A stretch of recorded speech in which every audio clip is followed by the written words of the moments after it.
हर हर महादेव दोस्तों, आपकी परीक्षा में आपका स्वागत है। दोस्तों, आज हम जानेंगे सरदार वल्लभ भाई पटेल के बारे में। जी हाँ, the iron man of India, Sardar Vallabhbhai Patel, जिन्होंने 562 रियासतों को मिलाकर बनाया एक भारत, जो नाम से सरदार और नीतियों से असरदार थे। ऐसे सरदार वल्लभ भाई कैसे वल्लभ भाई से सरदार वल्लभ भाई पटेल बने, ये सब आज हम जानेंगे सरदार वल्लभ भाई पटेल से जुड़ी 10 खास बातें। तो आइए शुरू करते हैं, जिनमें से पहली है लौह पुरुष सरदार पटेल का जन्म 31 अक्टूबर 1875 को गुजरात के नडियाद में हुआ था।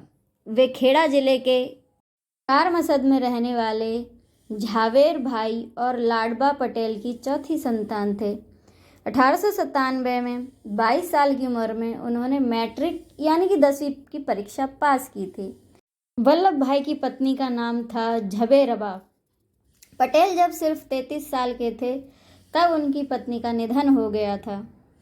सरदार वल्लभ भाई पटेल बचपन से ही अन्याय नहीं सहन कर पाते थे। अन्याय का विरोध करने की शुरुआत उन्होंने स्कूली दिनों से ही कर दी थी।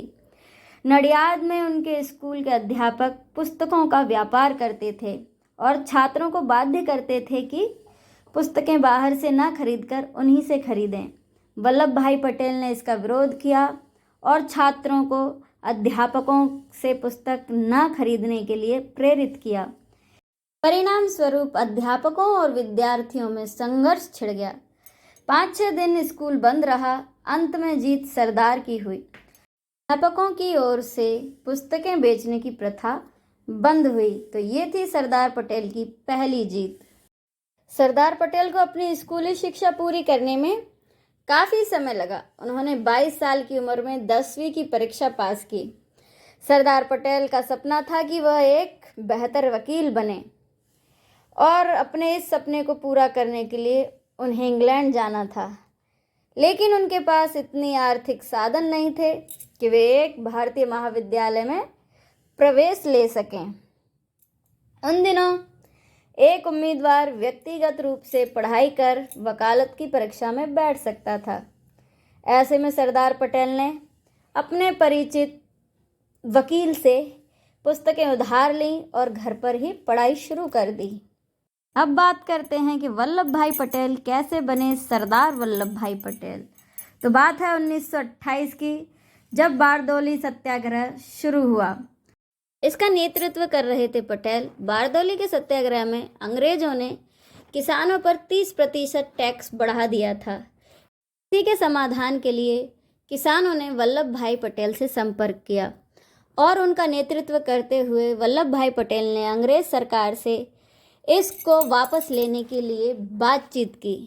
लेकिन जब उन्होंने उनकी बात नहीं मानी तो अहिंसा पूर्वक उन्होंने उनका विरोध करना शुरू कर दिया। अंग्रेजों ने उन्हें दबाने की भरपूर कोशिश की, लेकिन वल्लभ भाई पटेल डरने वालों में से कहाँ थे। उन्होंने इस आंदोलन में पुरुषों के साथ साथ महिलाओं को भी आमंत्रित किया और महिलाओं ने खूब जमकर उनका साथ दिया और हार कर अंग्रेज सरकार ने 30% टैक्स को घटाकर केवल 6% कर दिया। और इसी खुशी में वहाँ की औरतों ने वल्लभ भाई पटेल को सरदार की उपाधि से नवाजा। आज़ादी के बाद विभिन्न रियासतों में बिखरे भारत के भू राजनीतिक एकीकरण में केंद्रीय भूमिका निभाने के लिए पटेल को भारत का बिस्मार्क और लौह पुरुष भी कहा जाता है। सरदार पटेल वर्ण भेद यानी कि जात पात तथा वर्ग भेद यानी कि ऊंच नीच के कट्टर विरोधी थे। इंग्लैंड में वकालत पढ़ने के बाद भी उनका रुख पैसा कमाने की तरफ नहीं था। सरदार पटेल 1913 में भारत लौटे और अहमदाबाद में अपनी वकालत शुरू की। जल्द ही वे बहुत ही लोकप्रिय हो गए। अपने मित्रों के कहने पर पटेल ने 1917 में अहमदाबाद के सैनिटेशन कमिश्नर का चुनाव लड़ा और उसमें उन्हें जीत हासिल हुई। सरदार पटेल गांधी जी के चंपारण सत्याग्रह की सफलता से काफ़ी प्रभावित थे। 1918 में गुजरात के खेड़ा खंड में सूखा पड़ा। किसानों ने कर से राहत मांगी, लेकिन ब्रिटिश सरकार ने मना कर दिया। गांधी जी ने किसानों का मुद्दा उठाया, पर वो अपना पूरा समय खेड़ा में अर्पित नहीं कर सकते थे। इसीलिए उन्हें एक ऐसे व्यक्ति की तलाश थी जो उनकी अनुपस्थिति में इस संघर्ष की अगुवाई कर सके। इस समय सरदार पटेल अपनी इच्छा से आगे आए और संघर्ष का नेतृत्व किया। गृह मंत्री के रूप में उनकी पहली प्राथमिकता देसी रियासतों को भारत में मिलाना था। इस काम को उन्होंने बिना खून बहाए करके दिखाया। केवल हैदराबाद ऑपरेशन पोलो के लिए उन्हें सेना भेजनी पड़ी। भारत के एकीकरण में उनके महान योगदान के लिए उन्हें भारत का लौह पुरुष कहा जाता है। सरदार पटेल की महानतम देन थी 562 छोटी बड़ी रियासतों का भारतीय संघ में विलय करना, भारतीय एकता का निर्माण करना। इस तरह वह बने आधुनिक भारत के निर्माता। विश्व के इतिहास में ऐसा एक भी व्यक्ति नहीं था जिसने इतनी बड़ी संख्या में राज्यों का एकीकरण करने का साहस किया हो। 5 जुलाई 1947 को एक रियासत विभाग की स्थापना भी की उन्होंने। सरदार वल्लभ भाई पटेल देश के पहले प्रधानमंत्री होते। वे महात्मा गांधी की इच्छा का सम्मान करते हुए इस पद से पीछे हट गए और नेहरू जी देश के पहले प्रधानमंत्री बन गए। देश की स्वतंत्रता के बाद सरदार पटेल उप प्रधानमंत्री के साथ साथ प्रथम गृह मंत्री, सूचना एवं रियासत विभाग के मंत्री भी थे। सरदार पटेल के निधन के 41 साल बाद 1991 में उन्हें भारत रत्न से सम्मानित किया गया। यह अवार्ड उनके पौत्र विपिन भाई पटेल ने स्वीकार किया। आज़ादी से पहले जूनागढ़ रियासत के नवाब ने 1947 में पाकिस्तान के साथ जाने का फैसला किया था, लेकिन भारत ने उनका फैसला स्वीकार करने से इनकार करके उसे भारत में मिला लिया। के उस वक्त के उप प्रधानमंत्री सरदार पटेल 12 नवंबर 1947 को जूनागढ़ पहुंचे।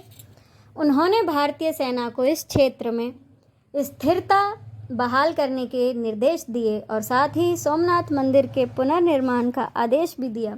जम्मू एवं कश्मीर, जूनागढ़ तथा हैदराबाद के राजाओं ने जब भारत में मिलना अस्वीकार कर दिया, इस पर जूनागढ़ के नवाब का खूब विरोध हुआ और वह भागकर पाकिस्तान चला गया। जूनागढ़ भी भारत में मिल गया। इस तरह जब हैदराबाद के निजाम ने भारत में विलय का प्रस्ताव अस्वीकार कर दिया तो सरदार पटेल ने वहां सेना भेजकर उन पर आत्मसमर्पण करवा लिया।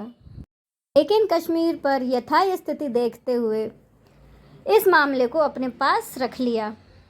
पूरे भारत को एक घर बनाने वाले सरदार पटेल के पास खुद का मकान नहीं था। अहमदाबाद में वह एक किराए के मकान में रहते थे। 15 दिसंबर 1950 में मुंबई में जब वह इस दुनिया को अलविदा कह के गए, तब उनके बैंक खाते में सिर्फ 260 रुपये मौजूद थे। दोस्तों, ये थी भारत माता के एक ऐसे लाल की कहानी जिसने भारत माता को अखंड बनाए रखा। आज हमें ऐसे नेताओं की आवश्यकता है। आशा करती हूँ कि आपको ये वीडियो पसंद आया होगा। अगर आपको ये पसंद आए तो चैनल को सब्सक्राइब करें, लाइक एंड शेयर करें। धन्यवाद।